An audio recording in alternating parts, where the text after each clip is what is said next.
Good afternoon, everyone.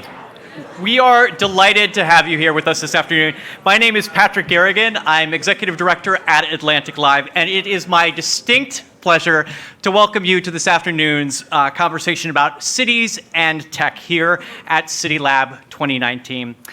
As you all know, cities are on the cutting edge of technology. They are laboratories for mobility solutions, as you'll hear later today, the birthplace of new apps that make everything more convenient, and the home of robotic delivery vehicles that bring everything from lunch to laptops to our front doors.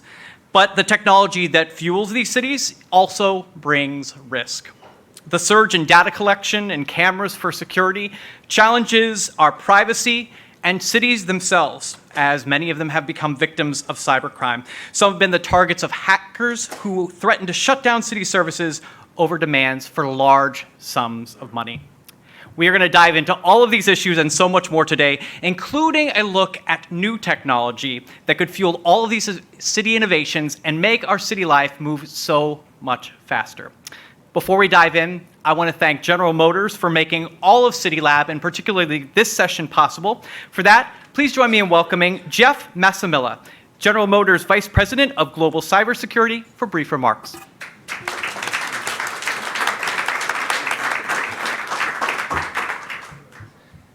Great, thank you, Patrick, and hi, everyone. I'm Jeff Massimilla. I feel like I have a light coming out of my head here. Sorry about that. I'm Jeff Massimilla. I'm the Vice President of Global Cybersecurity for the company, having responsibility for many aspects or multiple aspects of cyber for the company. But first of all, I'm really excited to be here today, and I thank you all for the opportunity. This is a great topic, right? This is a great topic with a bunch of people in the room who play a really important role in cities. Cities are a huge part of critical infrastructure. They collect a lot of data. They have a lot of services that are required for their constituents. And most of all, they're becoming more connected. And I'm going to leave that with a pin in it for a second and come back to that at the end. At General Motors, we take safety and privacy of our customers to our highest level of importance. Cybersecurity is really foundational to that. We have a vision of zero crashes, zero emissions, and zero congestion. And when I talk about that vision, cybersecurity is a pillar to that vision. That takes great technology for us to be able to realize that vision, and for that great technology to be in the vehicle and for us to be confident for our customers, it has to have a great cybersecurity foundation. Cybersecurity is it's at the highest levels of our company. So from our CEO to our board of directors, a dedicated committee of our board of directors, down into our organization, it's one of the most highest priorities for us. And I think that's truly what it takes. It takes it from the top to enable it. We're a well-funded, well-organized, we get the resources we need, and that's the only way that we have a chance of being successful in this space. Also, collaborations are really important. We collaborate significantly within and outside of our industry. I consider this a collaboration today with people that I've never had a chance to speak with. So that's why I'm excited to be here. So back to smart cities for one more second. We had our ISAC board meeting, ISAC, not my ISAC, but the ISAC, Intelligence Sharing and Information Center, set up under DHS. I'm the chair of that organization, delighted to serve as the chair of that organization. We had our meeting last week, and I can't talk about the specifics of the meeting, but I can say smart cities came up in that meeting, and that's why I was so excited to be here today, because when we talk about autonomous vehicles and the infrastructure that cities will put in place, our ecosystem is already big. It's going to get that much bigger. And so when I talk about collaborations and why I'm happy to be here, all of you in this room, I would love a chance to collaborate and further the collaboration on us going forward to protect all of us from a safety and privacy perspective. So I really look forward to the panel today, and thank you again for the opportunity.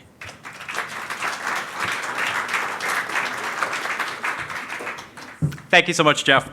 A quick housekeeping note, please take a quick moment to silence your cell phones, but don't put them away. We'd love for you to participate in the conversation online. We're on Twitter using the hashtag CityLabDC. Again, that's hashtag CityLabDC. And now, a conversation about the growing risk cities face in cyber attacks and ransomware. For Cities Held Hostage, please join me in welcoming Wendy Whitmore. She is Vice President at IBM's X-Force Threat Intelligence. Welcome, Wendy. and Gary Brantley. He's the Chief Information Officer for the City of Atlanta. Leading the conversation, please welcome journalist Jean Mazur. Jean?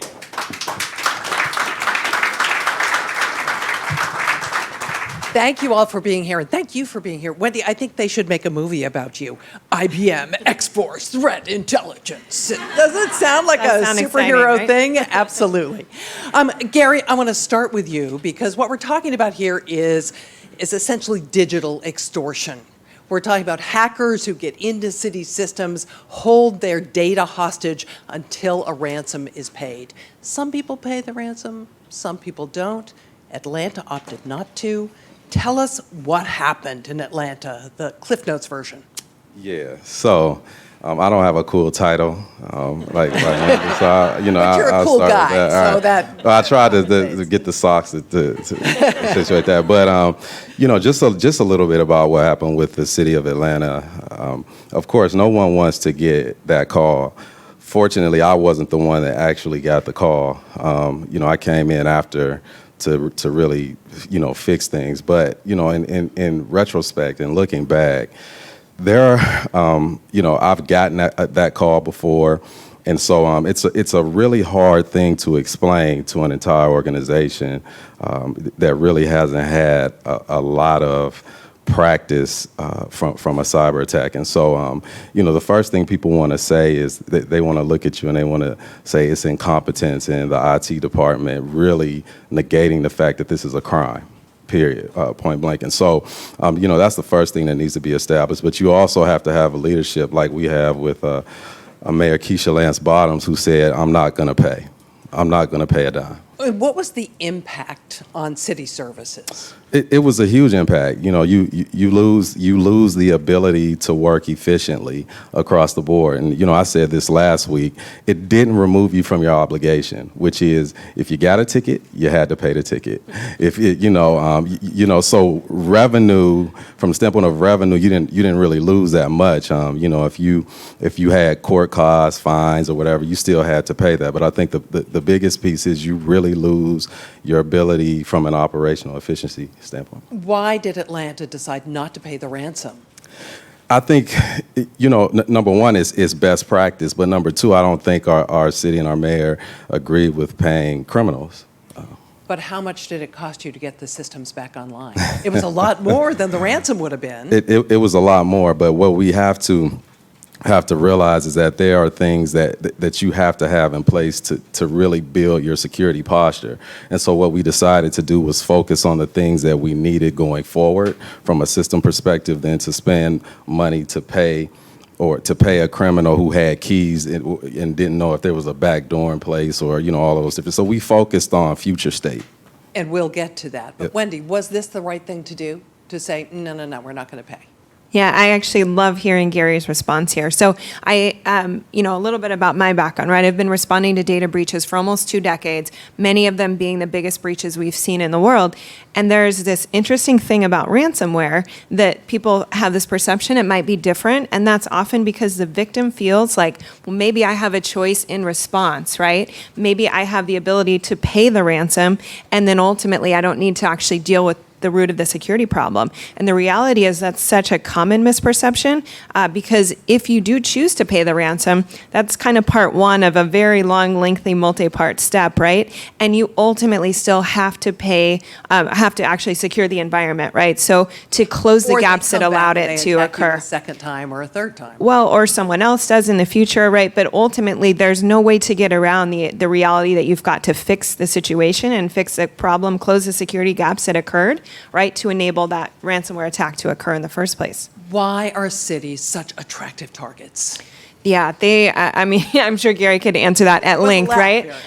Right, but when we look at, there's so many factors of it that create this really large attack surface with cities, and that's because the distributed nature of their environment. You have a police department, a fire department, a financial controller's office, oftentimes all on separate networks, separate technologies, operating systems. Very hard to have the right visibility into defending and detecting the attacks. And then you have ultimately the lack of funding, right, that goes to cities. So a unique unique stat is over 50% of states in the US don't even have a cybersecurity line item in their budget. And that certainly trickles down to cities. So you've got this whole skills gap within the industry where we have over 1 million job shortage today.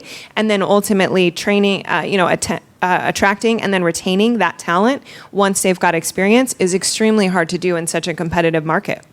What do you think there? I mean, I agree with everything that she said. You know, when you look at the conflicting interests across the board, the limited amount of funds that are available, you know, it's not until something happens like this that everybody really gets serious about what that priority should be.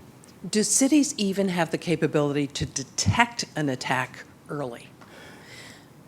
Yeah, I mean, some do. So right. let me answer that. At least for the city, right, of Atlanta, right? Yes, absolutely. Now or then? No, I think then too. I think that's one of the biggest areas. I had this saying in coming into this, and in a lot of situations where we have to get back to basics, right? Fundamental basics of how we operate. And I think a lot of times we lose sight of that. It's this real flashy thing out here called smart cities, right? Everyone loves it. Glitter, glam, right? But there's also the operational aspect that we cannot forget about that drives the organization to success every single day. Touching on smart cities, does that expand the risk? Because the surface area. You continue to larger. have an increased surface area that you're responsible for the visibility of detecting. And while I agree that I think it's a goal with Gary, that it's a goal that everyone can get to the capability of detecting, I don't think that's the reality today. And not just in cities, but certainly in many technical, private organizations who have a lot of funding, right?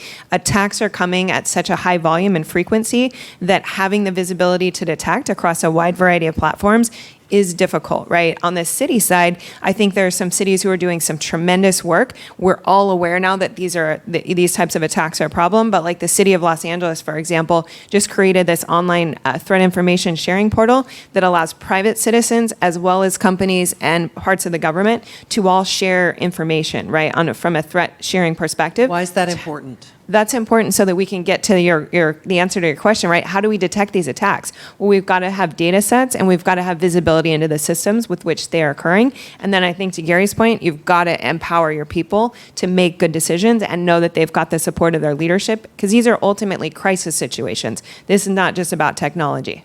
So I want to go back. I agree with everything Wendy's saying, but the other side of it is I think we do have the ability to identify. I think we talk about talent, but let's look at staff augmentation. It's organizations like IBM. It's organizations out there, and I'm only dropping a dime because you're sitting here. I don't like to plug companies, but Thank you. I appreciate that. At the same time, when you really start to look at staff augmentation, you really start to look at having a security strategy at the front of your implementations instead of at the end. I think you do get to a place where you can identify. Remember, there's these frameworks, and we follow a NIST framework, right, by DHS, and that's what we're looking at. My goal is, how quickly can we identify, how quickly can we detect, right, how quickly can we respond and recover, and I know Wendy knows these things, but when you shoot for a goal and you are intentional about that goal, we are extreme. I don't want to hear anything about smart cities right now. I know I have to have a balance, but I'm extremely intentional about getting the city to that place. And so I do think it is attainable. The talent question is a huge one, though. Cities don't pay what the private industry does. Even private industry can't find the talent they need. Can cities recruit the people they need? Yes, I think so. I have a... How? And I was just saying, you know what? I think it's a mixture of really, and we talked about this earlier. I know it kind of sounds like a saying, but you really have to sell a mission and a goal, and you have to find like-minded people. I'm with the city because of that. I've been in many of these situations, and so, I got a CTO from Lockheed. I got a CISO from Travelport, who they were making tons and tons of money, but I believe that we all have one shared vision around really going in and fixing these things for our city. So I think you got to sell. You can sell it. I do. I think there's another interesting element to this as well, and that it's not just about the cities and the resources they have, but we recently did a study of taxpayers, right? So thousands of taxpayers across the board, and what were their thoughts on paying ransoms. So wholeheartedly, the majority agrees that, hey, we don't want our taxpayer funds going to paying ransoms.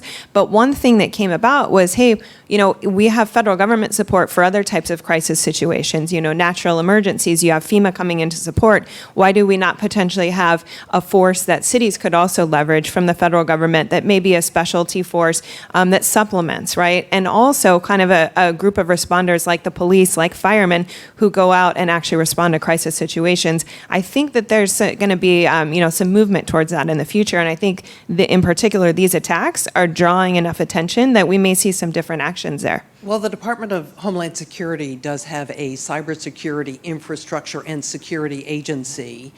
Have they been useful to you? They've been very useful, but I also think that we're forgetting the one thing. We're not here to necessarily stop the attacks. We're here to be prepared, and I prepare for the inevitable. And so I look at these things as almost in the same way I look at natural disasters. And one of the things, I spent a lot of time in a school system, and one of the things that I was really impressed with was when there's a disaster situation, those kids know exactly what to do. You want to know why? Because they develop muscle memory, and it's the same thing around the Army and those tactical fights, right? You have to prepare, and you have to keep going and rehearsing. Oh, you don't want to look at your playbook on day one. So it's less about the attack for me and more about your ability to respond when it happens. Isn't part of it, you talk about the need for education and preparedness. A lot of these attacks occur for really simple reasons. Employees click on an email and open a phishing email and introduce the ransomware into the system, right? That is one way, yes. Well, so we've been hearing about that for a dozen years. Why is that still happening? Are cities not paying attention to the need to educate everybody up and down the food chain to the danger of this? Yeah, Jean, the reality is that happens in organizations across the board. So opening what we would call a spear phishing email is over 60% of the primary attack vector in every type of attack that occurs, right? So getting to how do we defend against it, it's exactly what Gary said. We expect that it's going to happen because even if I'm a financial services industry and I have 10,000 people on my security team, some employee is still going to open one of those emails. So what can you do to be effective about these attacks? First and foremost is you actually train and you prepare for them. You understand and develop the capability to know, how do I get a hold of my employees in the event my systems go offline? How do I effectively engage in getting data? Do we have maybe a secondary communication mechanism set up, right, if our whole email infrastructure goes down? Next, you have on your sensitive data, do you have backups of it that are offline? Because we see often in these ransomware attacks, there are backups, but if they're connected to the network at all times, they also get corrupted. So those are some important things, but first and foremost, it goes back to the rehearsing. If I were going to run a marathon, I wouldn't start training for it today if it's on Saturday, right? Same thing with these. These are exercises that we can train and develop muscle memory and empower people. In every successful response, which there are many of them, right? We hear about the ones in the news that are, these catastrophic events. These attacks go on every day, and many organizations work to defend against them very successfully. What they do is prepare for them. They're anticipating the scenarios, and they're continually training their employees and also identifying, hey, we didn't respond so well in this exercise, so let's close this gap. Do you have any other thoughts on what cities can do? No, I agree. I think, your preparation for these things, of course, you want to be able to identify them quickly. You don't want bad actors in your system for over a year deleting all your stuff. But one key thing, and the city of Atlanta has been working on this, since I arrived, which is business continuity and disaster recovery, right? What do we do in these situations? How can we continue to keep upgrading those documents and those procedures? And then how are we putting or designing disaster recovery, systems operations around our continuity plan? And so, we hear it all the time. They say resiliency, right? Resilience, that's what we're working on, to ensure we're not brought to our knees like we were before. You agree? Absolutely. I think the reality is what we communicate to our clients is limiting the impact, right? So breaches are going to occur. They're doing it on a daily basis. But if you can limit the impact, then you have a win. You save money. And in this case, you may save actual human lives. It sounds like a lot of work, sounds like a lot of money. A lot of the cities and towns that are being hit are small. They don't have the resources of an Atlanta. What can they do? I think the biggest thing, and we're starting to do that, we did that around the Super Bowl, is, leveraging our federal partners, our private businesses. Everyone lives in this city, and you have major resources in the city that you can use both internally and externally. In a big city, but what about a smaller town? Well, I think to Gary's point, it goes to leveraging your resources, right? Which is this much bigger ecosystem of partners, of other providers.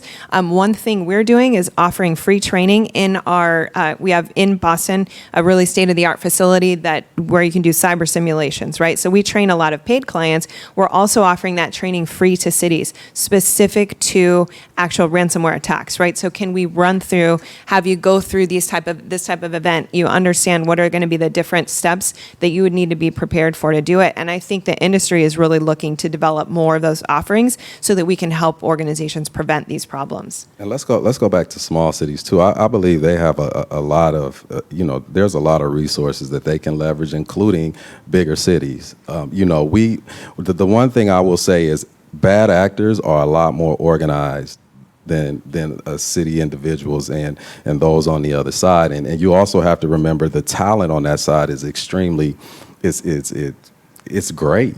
And so we have a bigger issue that we have to look at, but, from being able to leverage businesses and also other cities and, we need to get stronger from a collaborative perspective on that.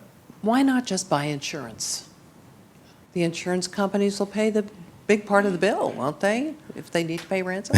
They pay, but at the end of the day, they're getting smarter as well too. So they want to see, and we're going through a renewal right now. They want to see that you have certain things in place, and day by day, they want more control. They want more insight, and in some cases, control of what you're doing from a cybersecurity standpoint. Okay, so they're actually a lever for change in this instance. Absolutely, you want that there. I think I think they're a lot smarter than they've been the last few years, and so you're going to see that industry change as well.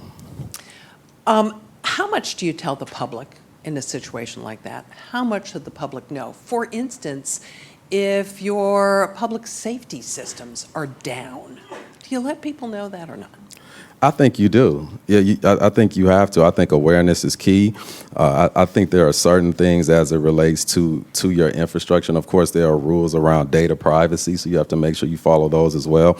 But I think being as transparent as possible in these situations is what I would feel is the thing that we should. Did Atlanta do that? Did Atlanta spell out to the citizens of the city what was going on and how services were impacted? That they couldn't get Wi-Fi at the airport? No, but we could get Wi-Fi at the airport. The airport was fine. All right, I just want to let you know that. They shut down Wi-Fi for a while, didn't they? Not because of that, no. But no, the airport was great. The most efficient airport in the world. But anyway. That would get people more upset than any other city service going down. That is correct, but no, I think you're, to your question, I think you become extremely transparent in these situations. As much as you can tell without jeopardizing, public safety, I think is something that you should really look at.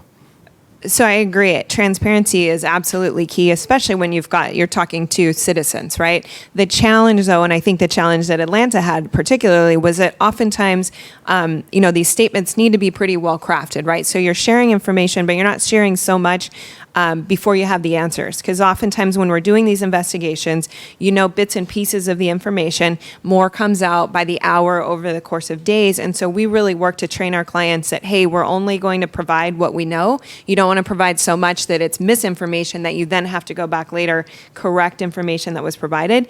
And then I think on the city side, when you're dealing with consumers and taxpayers, you have to be very cautious about not inciting fear, right? So one of the press conferences, it's been, kind of largely played was, check all your bank accounts, right, from the city of Atlanta, and some other things that occurred that weren't really, the reality was the private taxpayers' information wasn't being stolen in that, in that compromise, and then there wasn't kind of the need to go back afterwards and scare the public more. So that's something that I think we do continued education on, right? Continued, how do we communicate? And those are all things that we can train for and prepare in advance of an attack so that we're not caught off guard. That's the worst time to do that.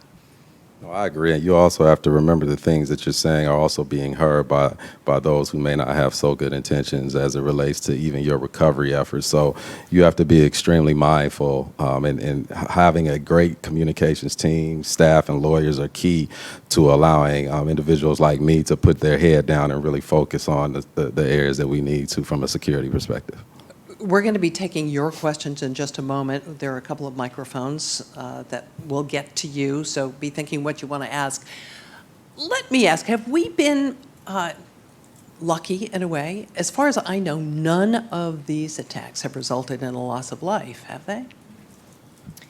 Not to my knowledge. So we have had things like 911 dispatch, police dispatch systems be impacted. So that's something that we're really critically concerned about with these type of attacks, is making sure that the actual human element of it is something that we can prepare for in advance.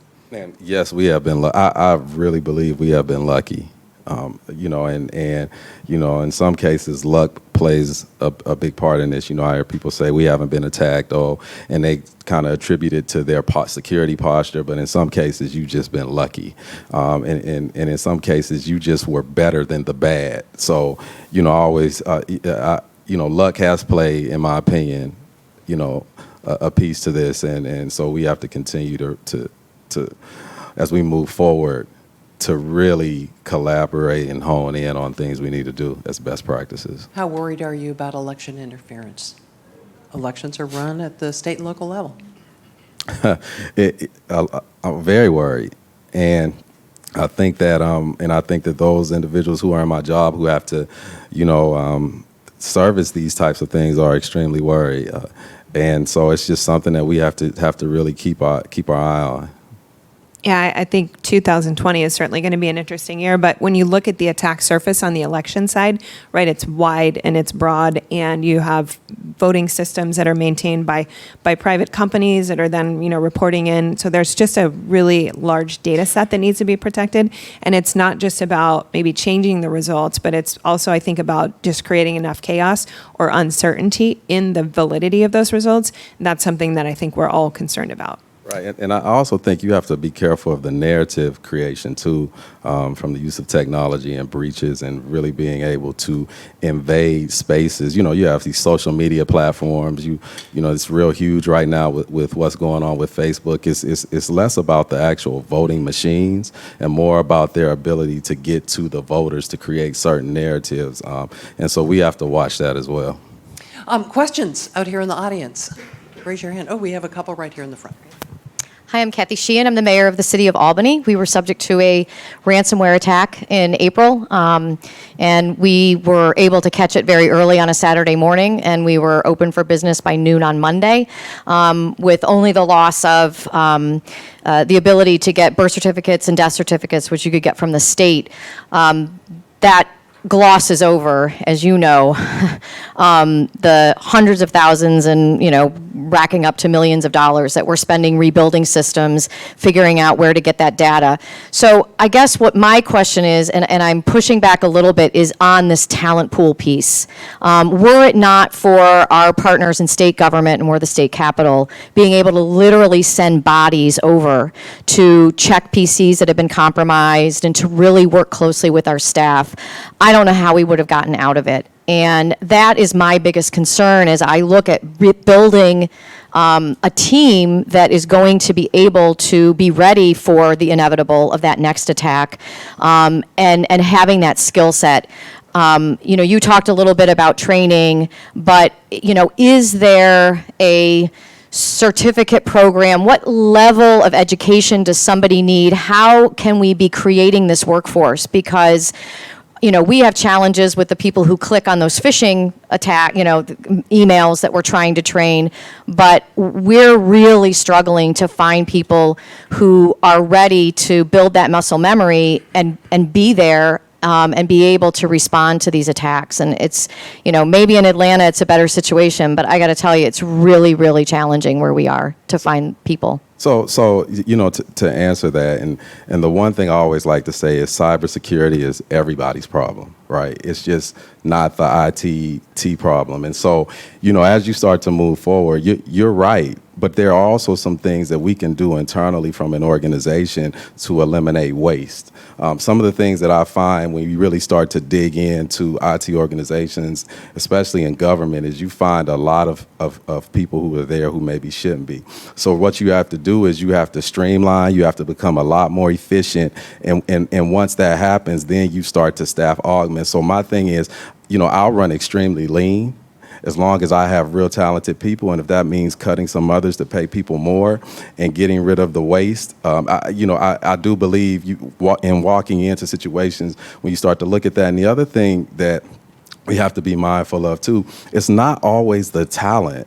Sometimes it's the culture. And so when you look at the culture of what you have and you monitor and you measure what's in place, a lot of times you really start to find that this person is talented, but they weren't working. And so, you got to keep, and that's why I talked a little bit about smart cities. Sometimes our focus has shifted. We're not monitoring, we're not measuring. And I found that we like to blame it on the lack of talent a lot, but sometimes it really comes down to leadership at a high level and focus of priorities.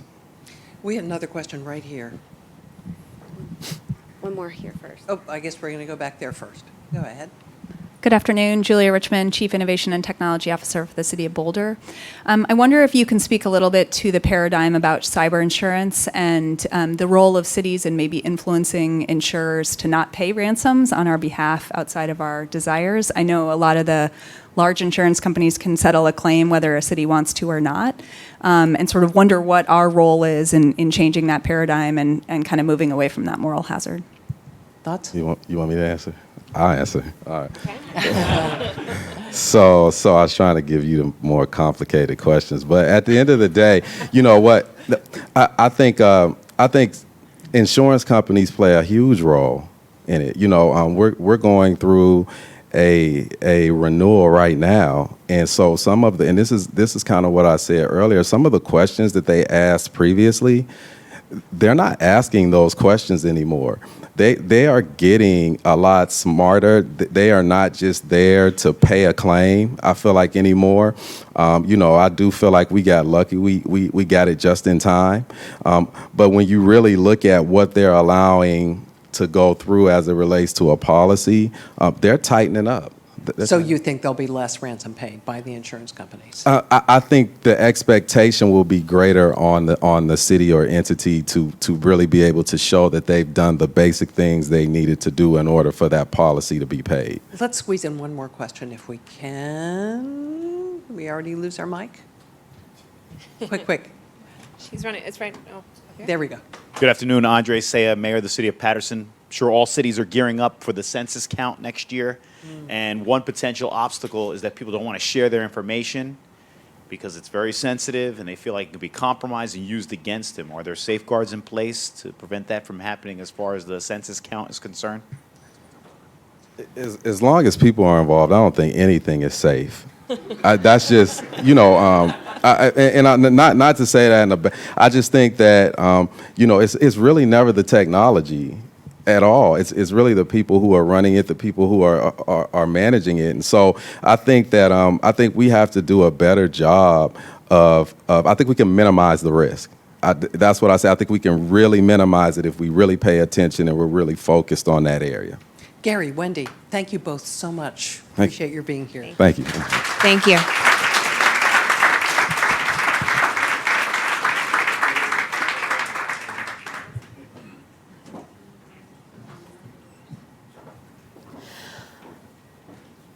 Up next, to discuss the future of 5G in cities, please welcome Shireen Santasham, Chief Information Officer for the City of San Jose. Joining her on stage is author and journalist John Donvan.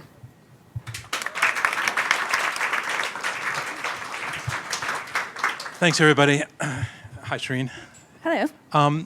So your title, you represent the city of San Jose, California, which is relevant for a couple of reasons we'll be talking about. Your title is Chief Innovation Officer, right? Which sounds incredibly aspirational. And also, it's a job that didn't exist 10 years ago, maybe 5 years ago. So I'm curious, to the degree to which you're kind of figuring it out as you go along, what the job actually means. What are your aspirations for this position? Well, I think there's about 100 of us in this room, and 2/3 of us don't have job descriptions, is what we learned at the Innovator Studio yesterday. So, being a Chief Innovation Officer in Silicon Valley is really trying to be as innovative as the community in which we live. So how do we engage with our tech community? How do we use tech tools to better service our residents?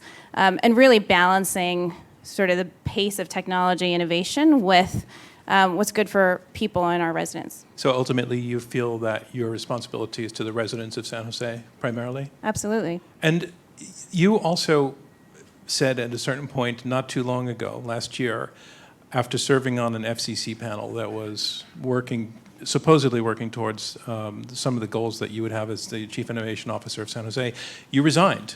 And you said that the FCC has sold us out. What went wrong there? And then we'll talk about how to make it right. As many of you know, Mayor Liccardo was appointed to an FCC advisory board around broadband deployment, which is supposed to be a cross-section of the American public, so companies, but also community groups, local governments. And what happened when we were appointed to that body is Mayor Liccardo was the only local government representative out of a group of 30. And so throughout the process, which lasted, we were on the advisory board for about 9 months. They appointed one or two other local government officials. There were investigative reports by the Center for Public Integrity, multiple news articles. I was asked to testify before Congress on local government representation. And ultimately, what happened is that this FCC really, as we've seen, is not interested in serving the public in the way that we would want, whether it's rolling back net neutrality restrictions or privacy restrictions or even things like E-rate, Lifeline. And so we ultimately decided, after talking to the mayor, we decided to step off that advisory board and decided to go back to San Jose and really invest in our local community. And so what we did is we went and we negotiated agreements with all the major telecoms, and we will be what we believe to be the largest 5G deployment in the country. We'll have about 4,200 small cells across the city. We are actually retooling our permitting process, so we're getting to market at about 20 to 30 days, so twice as fast as FCC shot clocks.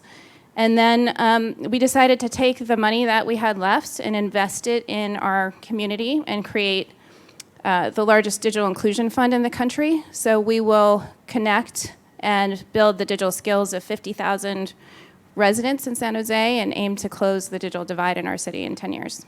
So I want to let that happen. Sorry. I didn't mean to step on your applause. Sorry. To go back very briefly, when you said that you were the only municipal representation on the FCC, so who were the rest of the people on that board, and what was their charge? What was that panel supposed to be about? It was the Broadband Deployment Advisory Committee, and their charge was around how do you deploy broadband, small cells and 5G quickly, and specifically looking at local government regulations around it. And who else was comprised that panel? It was largely industry representatives. Okay, so it seems that part of your complaint was not only what they were doing, but the composition of the panel being largely industry representatives. And yet, as you just told us, you went back to San Jose, and you began to find a way to work with industry. I think you're saying that was an important part of what you did. So what principles did you apply in working with industry, and what are some of the projects that you got off the ground? Sure. I mean, first is, San Jose is a place where we thrive on technology, and our private sector companies. So we have about 800 technology companies in the city. And so, we absolutely need to work with industry. But we also need to make sure that, I think all of us in this room feel that the pace of technology change is happening really quickly. And, how do we make sure that we're balancing this technology innovations with what's good for people? And so that's really why we decided to be really thoughtful about, as we charge sort of fair market rates around our infrastructure, how do we use that money to then, lift up our entire community? And I really give credit to the leadership of our mayor and our council. We had a unanimous vote on creating the Digital Inclusion Fund. And we'll be giving out, it'll be about a $24 million fund. We're giving out the first $1 million to our community right now. So the application is open. And we're really hoping that that's going to change the dynamic around the fact that we live in Silicon Valley, but it's really like two valleys because, for example, only about 5% of Silicon Valley executives are Latinx, yet we live in a city that's 34% Latinx. And so what that means is that children born in our city, children born in Silicon Valley don't have a pathway to Silicon Valley jobs. We have about 100,000 residents that are not online with broadband. 100,000? Yeah. So that's like 10% of the city's It's population. about 10% of the city's population. It's over half our low-income population. And so we really need to do something about this. And so that's why we created this fund.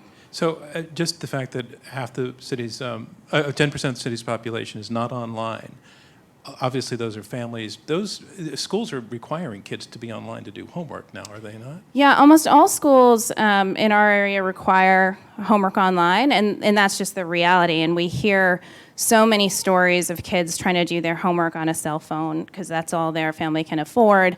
And you literally hear phrases like, well, I tried, but usually I just give up. It's very common, and so that really shouldn't be happening in our community. I mean, it's obviously it's not something that anybody wants happening in any community, but the fact that it's happening in San Jose, the capital of Silicon Valley, says what to you? It says that something's wrong and that we really need to change the way that we're looking at progress. And, we're having a national conversation about inequality, and Silicon Valley is sort of the canary in the coal mine, I think, for the rest of the country around what can happen. And so we feel a very strong obligation that we need to address it in Silicon Valley and then, take that to the rest of the country. So your project right now seems to be focused on this inclusion fund. You've referred to it a few times. So what is it? What's its scope? What's its size? What's its purpose? And what has unfolded with it? Yeah, it's giving out $1 to $2 million a year for 10 years to community organizations or nonprofits or public agencies to close the digital divide around digital literacy, so a lot of coding camps or digital skills or connecting seniors, as well as service connectivity and devices, as well as educating our population around why it's important to get online. And this is the culmination, really, of 3 years of research. So we were very methodical about this. So we went out and did street surveys. We worked with Stanford University to get really robust data. As you know, the data that's available around the digital divide is not very good. And so, we went out and surveyed over 600 low-income families to really understand access and use in the city around the internet. And then we also did, really robust analysis around the broadband market. So if you found yourself not satisfied, you and the mayor found yourselves not satisfied with the performance and the commitment of the companies when you were on the FCC panel, now that you're back in San Jose concentrating there, are you finding that the private firms are in any way more cooperative or working in a way that's more conducive to your goals? Are you having to crack a whip over them? Are you having to use incentives for them? So how does that interaction happen now that you're back focusing in San Jose? The reality is private businesses are there to make a profit and to move their business along quickly. And so you really need to, when you're partnering with private companies, understand their incentives. And in the case of telecommunications firms, it's really around deploying their networks very quickly. And so that's why I mentioned earlier in the conversation that we're actually deploying the networks twice as fast as what the FCC recommends. So really, we're going to have close to 1,000 small cells deployed by the end of this year. And then the second thing is testing new technology and services. So telecommunications firms right now are really interested in IoT devices, especially as we move to 5G. And so we do have, as part of our agreements with them, to take about $4 million in-kind IoT services that help them prove out their business case. And so if you're meeting those needs, we're being good partners to them, they're being good partners to us. And so it's been a really good thing, I think, for both sides. And we actually have some of those firms that we're working with on the advisory board to our Digital Inclusion Fund. And are you satisfied with their way they're cooperating? Absolutely. Yeah. Yeah. I want to go to audience questions in just a couple of moments, so all you would need to do is raise your hand, and I believe in this room we'll have a microphone brought to you. It's in the back. But before we do that, I just want to very briefly touch on the issue of 5G, because you've mentioned that that's the thrust of the improvisation. Sorry, the innovation that you're working on right now. Talk about just the challenges of 5G. Is it an especially challenging step forward to take, or do you have it all in hand? Is it absolutely critical, by the way, for the outcomes that you want, which is, for example, bridging the digital divide? So 5G is, I think, everyone in this room who works in cities probably realizes this, but a lot of times the general public might not realize that it's a massive construction project. The density of small cells, as well as the fiber that's required to get to the small cells, means that you are actually doing a massive construction project in your city. And so that part is a challenge. It does require streamlining your permitting process and figuring out how to deploy quickly. 5G is hyped quite a bit, I'd say, in the media. I think it is a technology that will be very useful in unlocking innovations around IoT, eventually autonomous vehicles. But today, it's really more just video and sort of an incremental benefit. And I think that in terms of the digital divide, if we don't address the digital divide now, 5G can actually deepen the digital divide because it's going to be more expensive. It requires special kinds of smartphones that people won't be able to necessarily afford. And so I think now is the time to address this issue. So 5G could, if not handled well, could make things worse from the point of view of the digital divide. Yes. Any questions that we'd like to go to? Right here, thanks. Hi, Stéphane Guidouin from the City of Montreal. I wanted to know if, in the discussion with the telecommunicators, if you try to have a deal in terms of accessing 5G for public safety, for example. So against the fact that you give access to the infrastructure, have in return a kind of low-cost or zero-cost access to 5G, to have a private network or something like that that allows you to support the police department and so on. Sure. So first of all, just to clarify, right now the small cells that we've deployed are 4G LTE. We will have AT&T come in early next year to upgrade them all to 5G. So just want to make that clarification point. On the idea of public safety issues, one of the things that the city of San Jose is being very careful about is around privacy. And so we are in the midst of writing privacy policies for the city. We've just released privacy principles. So things like, cameras, we're not yet deploying them from a public safety standpoint until we have our privacy policy in place. What we do have are things like earthquake sensors, dynamic lighting for parks, so that it's safer that way, but not so much on the camera use. Question. There's one down in the front row, or do you have one? I'm sorry, you go ahead. Sorry. Hi, Brian Dilla, Chief Innovation Officer for the City of San Antonio. So we're currently doing a digital divide assessment, and thanks, Shireen, for being a great example, and San Jose for being a great example. Is there anything after the assessment, and we're doing it with UTSA, who I just happen to have our liaison sitting next to me today, coincidentally. Is there anything that you identified or didn't identify from that assessment that you wish you would have added into the assessment process? And also, how are you continuing to assess as you go through or expend your digital inclusion fund? I think one of the pieces that is interesting is around public Wi-Fi. And so we had some questions on public Wi-Fi, but separately we have a public Wi-Fi initiative.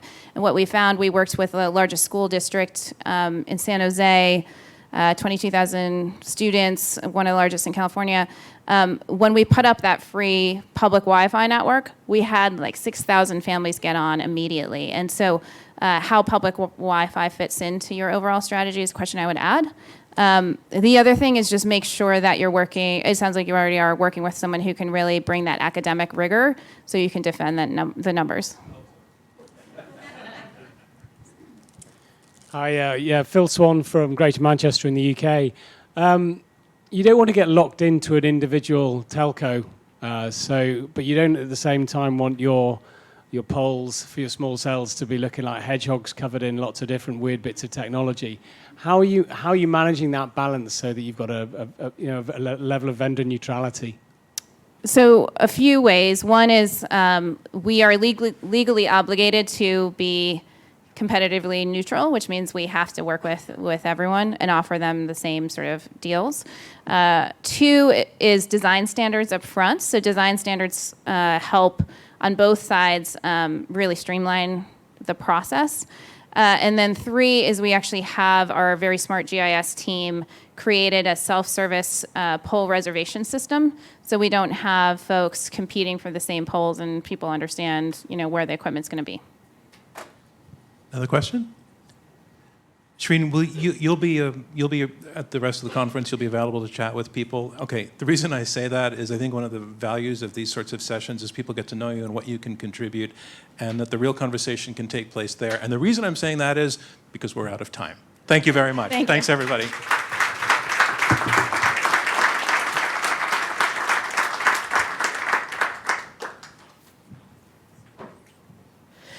Next, for a conversation about surveillance in cities, please welcome Theo Blackwell, Chief Digital Officer for the City of London, Beth Blower, Executive Director of the Johns Hopkins Center for Government Excellence, and Brian Hoffer, Chair and Executive Director of Secure Justice. To lead the conversation, please welcome back Jean Meserve. So a lot of talk already at this conference about smart cities, which of course involves the collection of a lot of different kinds of data. It improves efficiency for everything from trash collection to traffic, but it's raising a lot of ethical concerns about what's being collected, who's keeping it, how long they're keeping it. If you wonder why, think about Beijing, think about Hong Kong. So we're going to discuss this today. First, I want to talk about London. Theo is our London representative here. I understand that Beijing is the only city on the planet that has more surveillance cameras than London. Is that right? How many are there? In London? Yeah. I have no idea, but there is certainly, there are a lot. I mean, London does have a kind of tradition of using quite a lot of security cameras. I think that probably goes back to its sort of recent history around terrorism. Also, I think there's a very strong push around community safety about 2 decades ago in London and indeed Manchester, looking at my colleague Phil here, CDO from Manchester, where a lot of cameras were put in place in housing estates and railway stations in order to crack down on crime and support a civil injunction called an antisocial behaviour order. And effectively, people on the street, eyes in the sky, if you like, on CCTV, would identify individuals causing alarm, harassment or distress and effectively ban them from an area. And that was really well supported by the local community. I was a councillor at the time in the London Borough of Camden and in King's Cross, which was not a very nice place to be or live.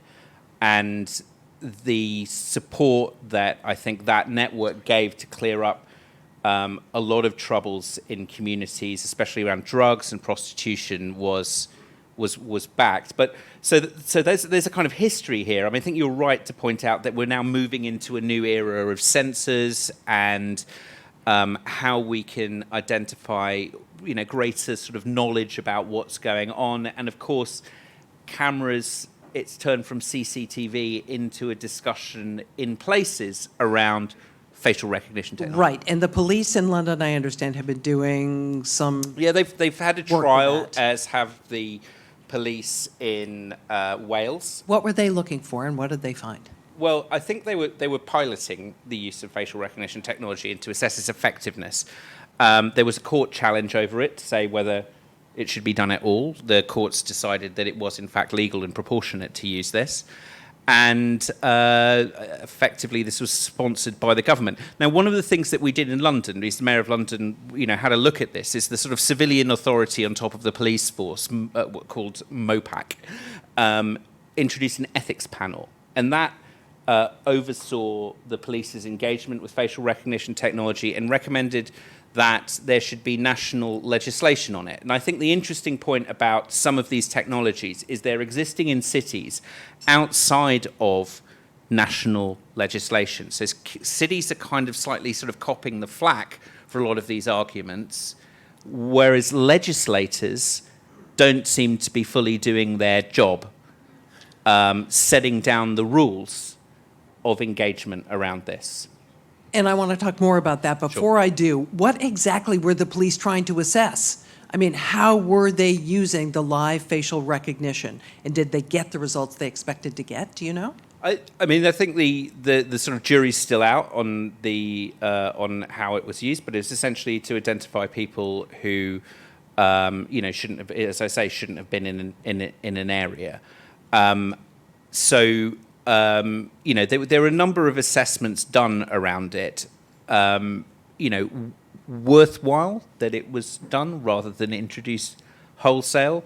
But I think I would retreat back to the point that effectively to do it, you need to learn the lessons, and it needs to be a national government decision, because we're talking about the deprivation of someone's liberty, and that seems to me a whole-scale different order of things. Yeah, Brian, I want to bring you in here because although we've heard the use case here, it, in its early stages, the cameras actually helped with crime prevention.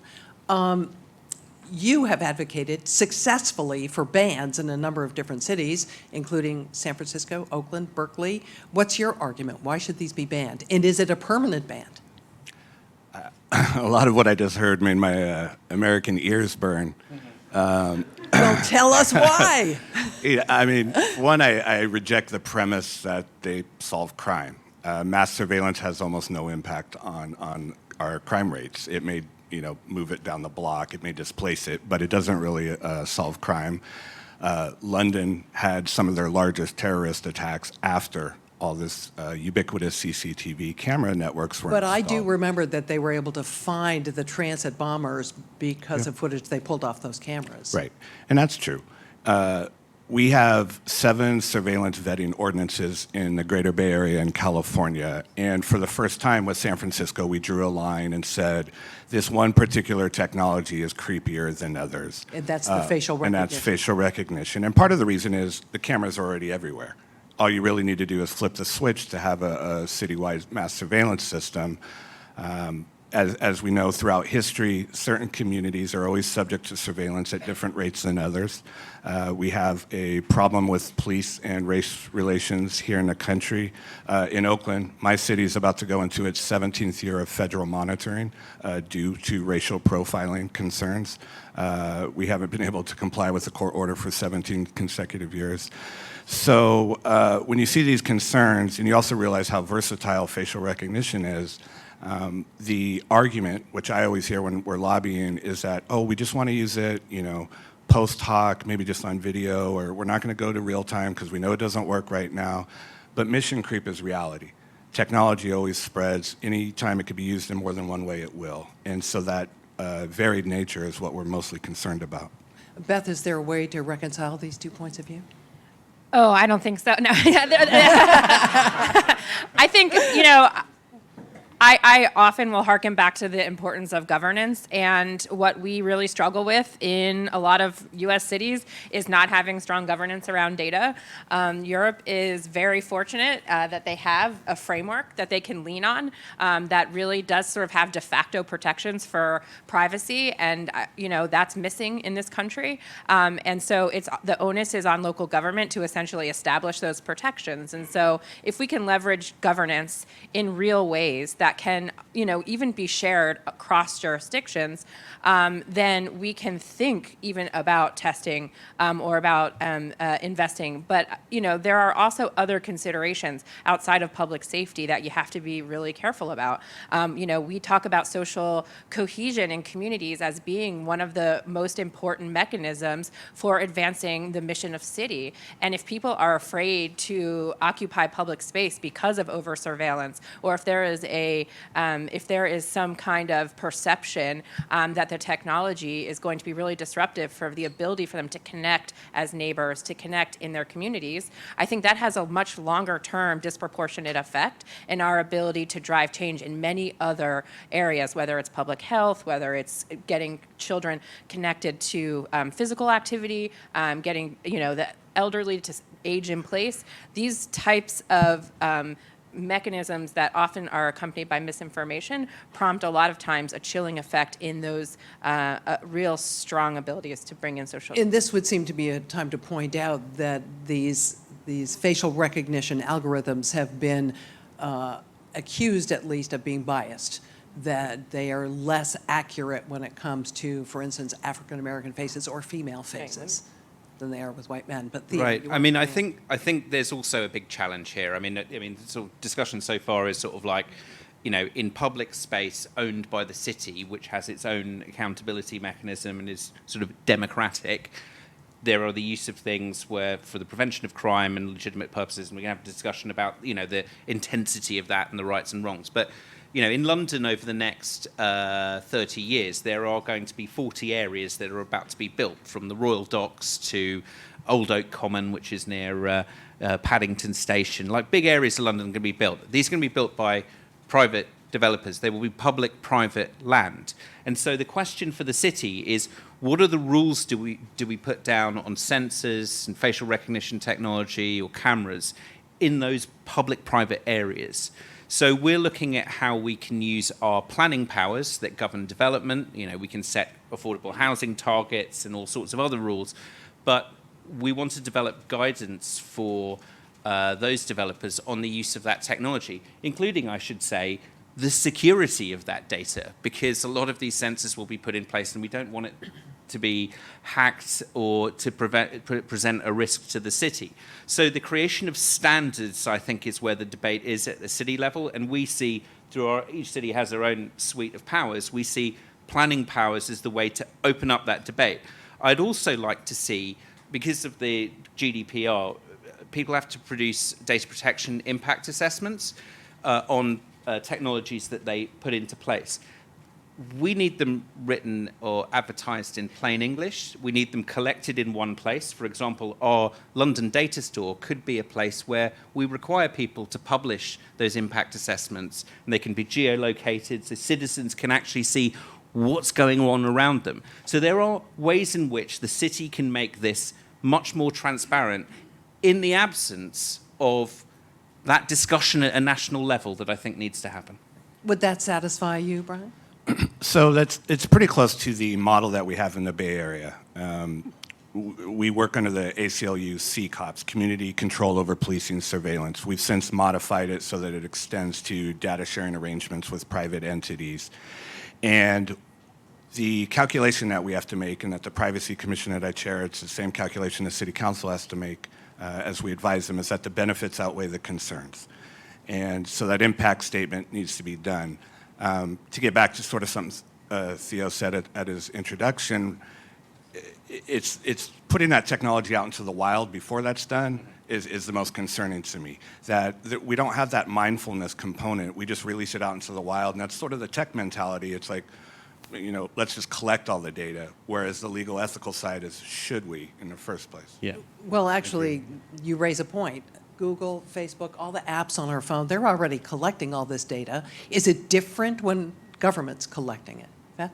Well, first, I think that people don't even really appreciate what is being collected, and a lot of that is about awareness. And is there a role for government to actually do a little bit of that capacity building so that they are going into communities and explaining what is sort of being traded in terms of, there's a really terrific exercise going on in the hallway. I implore you all to go and exchange your personal information for a nice cookie.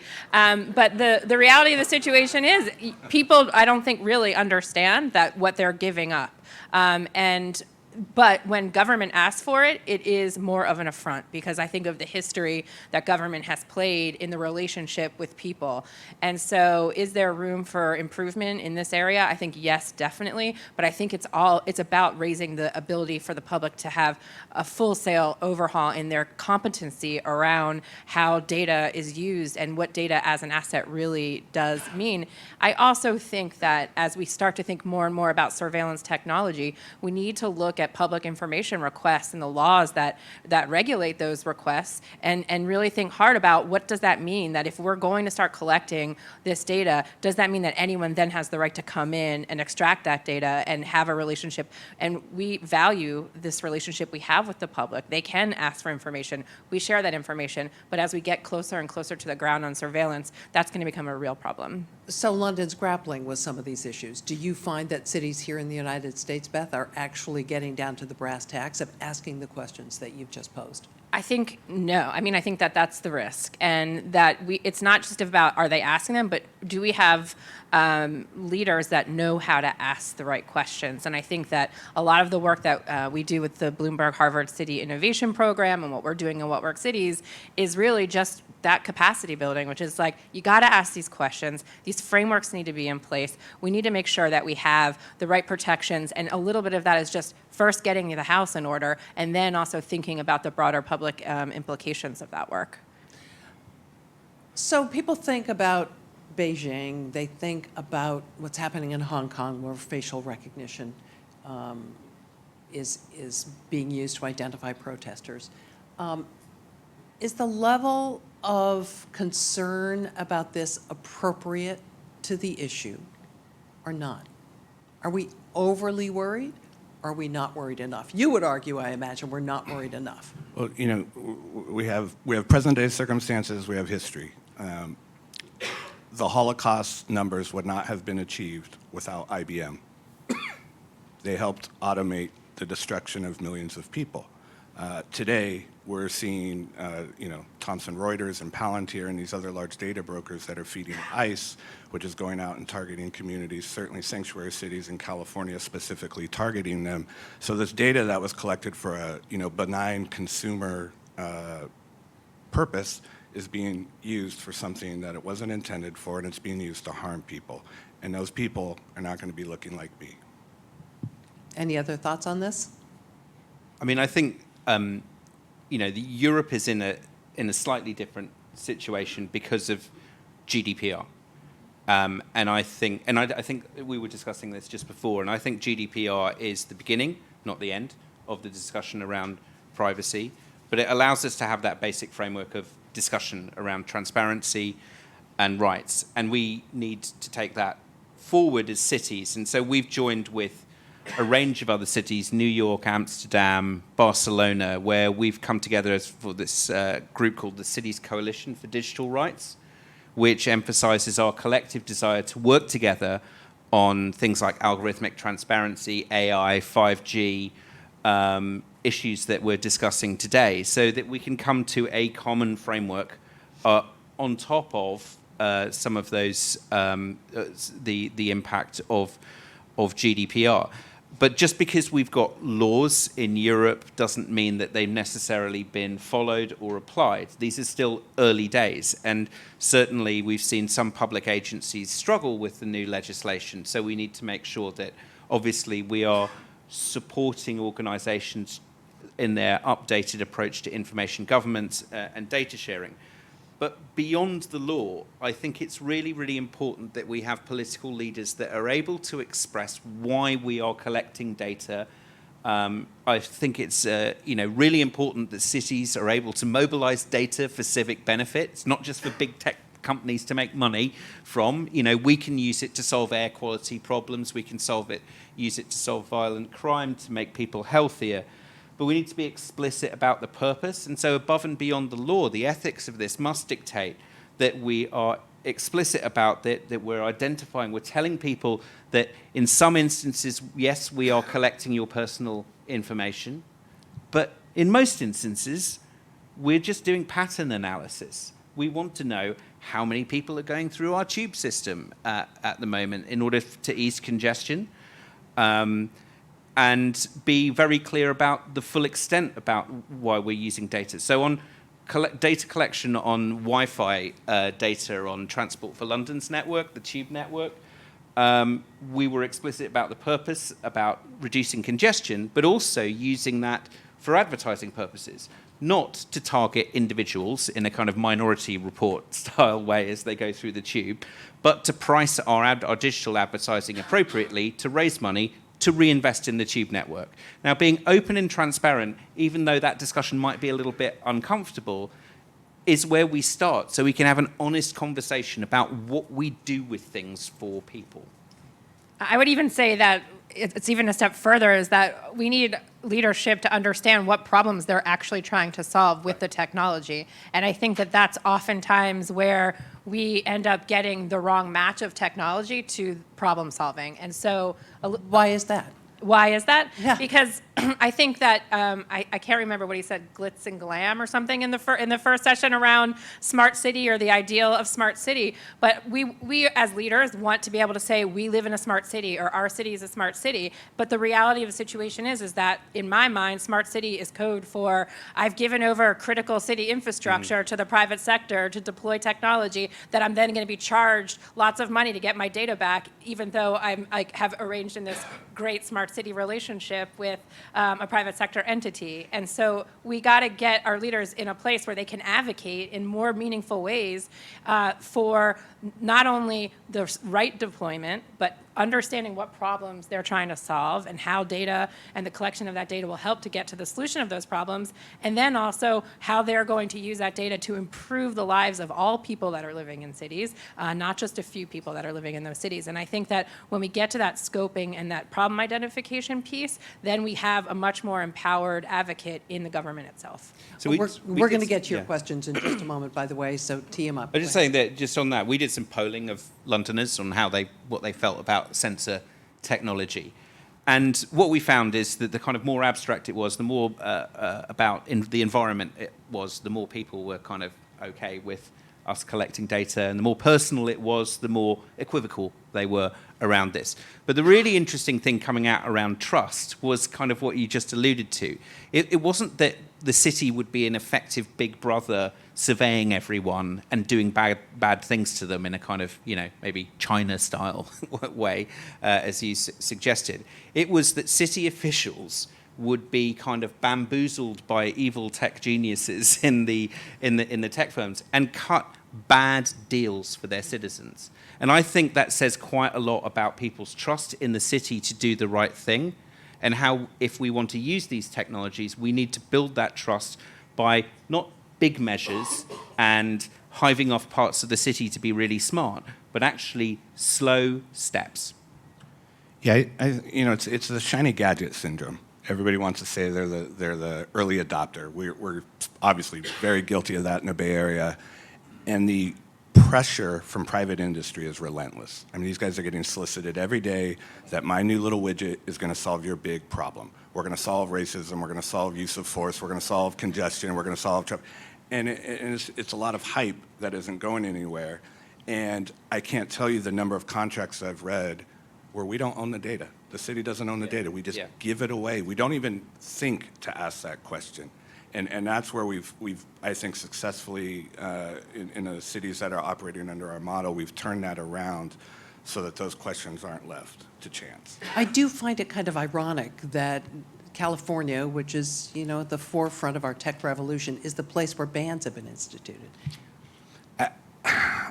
I think we're finally being honest with ourselves. We know how invasive it is. We know how much data we've collected, and that there's a healthy enough activist community that's pushed back and said, you know, okay, yeah, we do want the utility from this stuff, but we're going to regulate it. Questions? We have one right here, if you can bring a... Oh, go ahead. I didn't see you back there. Hey, in the back, Darius Ballinger coming from Chicago. So a quick question. Coming into the panel, so trying to get a deeper understanding of what surveillance looks like in cities. I think there was one notion that talked about civic trust. And so one question is like, how are we building trust within communities so that law enforcement and communities could work together to increase public safety? That was kind of the thought that I had coming in, but now I'm hearing about like data collection and you know how in one instance London wants to extract more data so that it can improve public services and so in that vein, why wouldn't that be communicated as just an opportunity for community folks to participate in public infrastructure projects from a more opt-in standpoint versus we're going to pull all of your data and use what we want to use. So I'm thinking about that because in Chicago we suffer from gun violence, which you know is nationally known and internationally known. But earlier this year I traveled to London and became aware of the knife epidemic that was going on in London. And one of the things that stuck out to me was wow, because no guns were available, there seemed to be that wasn't an issue, and that even though knife homicides were happening, they were significantly low from the homicides that we see in Chicago, which reached almost 600 a year, to whereas last year London had 150. So back to my central question, surveillance in city does what? Does it build public trust to increase public safety, or is it another way to collect data to improve information for big systems? I think it does all of those things, and I think that's kind of the risk and the opportunity. So we see, you know, I live in Baltimore, so not unlike Chicago, and you can drive through intersections in the central core of our city and on the western parts of the city, the eastern parts of the city, and in most every intersection, you can see a lot of sensors. There are systems that are measuring your air quality. There are systems that are surveilling whether or not people are running through red lights or speeding, looking at traffic, they are looking at your infrastructure, making sure that your system is preserved in appropriate ways. And we've been using these types of technologies for almost now a generation on making sure that our infrastructure is in good shape and it's signaling whether we need to change lights out or whether we need to do things.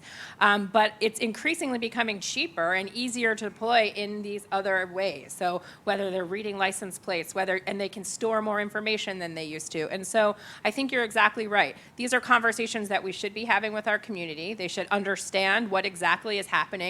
People should be taken on a tour of their neighborhood and shown the different ways and the different capacities that they have, but also they should be entitled to understand how that data can be leveraged, also to encourage them to participate more in the design of their public spaces and the way that they interact with their community, and it should be part of a community conversation, I think, certainly, and there are really good models for that. So I think just before this panel, we had a discussion around 5G, and I think the kind of game changer for the city that 5G requires lots of small cells to amplify its signal. It will require access to lots of buildings and assets. The biggest owner of those assets in any city is the city. It's you, the taxpayer. So they will charge rent for the small cells to be put on place. So the city is now involved in that. Although to a limited extent, lots of these things are happening already, this will massively change the dynamic between the city, mobile phone providers, who never seem to be really fully part of the ethical debate, but actually are really important to it, about what the terms of that discussion are. It will enable lots of IoT sensors to be embedded everywhere. And of course, this pre-stage is something that will survey you all the time, which is drones and connected autonomous vehicles, which will 24/7 look at the environment around it to distinguish that you are not an umbrella or a tree or a shadow or a reflection. You know, you are in fact you. And so these debates that are happening, that almost seem to be driven by, isn't it cool to have a drone or a connected autonomous vehicle, happen almost outside of the wider privacy discussion that we're having today. So our future city, enabled by 5G, puts this at the top of the civic agenda. It's no longer just a technology conversation. It's something for our city leaders to fully lead on. I don't think surveillance ever increases trust. Transparency around the use of surveillance does. With the benefit of the Privacy Commission in Oakland, we have an annual reporting component to our model. So for every piece of technology that comes through and gets approved for use, every year they have to come back. It's essentially a one-year trial. They have to come back and demonstrate that they followed the privacy policy, that there was some sort of benefit. And over time, hopefully if your use policy is being adhered to, that should increase more trust in police and how they're acting in your community. On the sort of private smart city side, hopefully you're seeing some sort of benefit from the use of that technology. I'm a big advocate for mandating cost-benefit analysis. I think some of this stuff is going to be overhyped and not lead to what we think it is, and so we need to make sure that we're spending the taxpayers' money wisely, but also not, infringing more than necessary on civil liberties. And on that note, thank you all. Theo, Brian, Beth, appreciate it. Thank you. Once again, thank you to Theo, Brian, Beth, and of course, Jean, for guiding our conversation. And thank you to all of our speakers today. I'd like to thank General Motors for making today possible, and a special thanks to all of you for joining and participating in this conversation. Please make your way back down to the Waterside Room for our afternoon plenary that begins at 3:30 p.m. sharp. And on your way down, as you heard Beth alluding to, please make sure you visit our special exhibit featuring Please Enable Cookies Bakery. That is just outside the room here on the 12th floor. It's a delicious way to explore cybersecurity, data, and privacy. Thank you, and enjoy the rest of your time here at CityLab.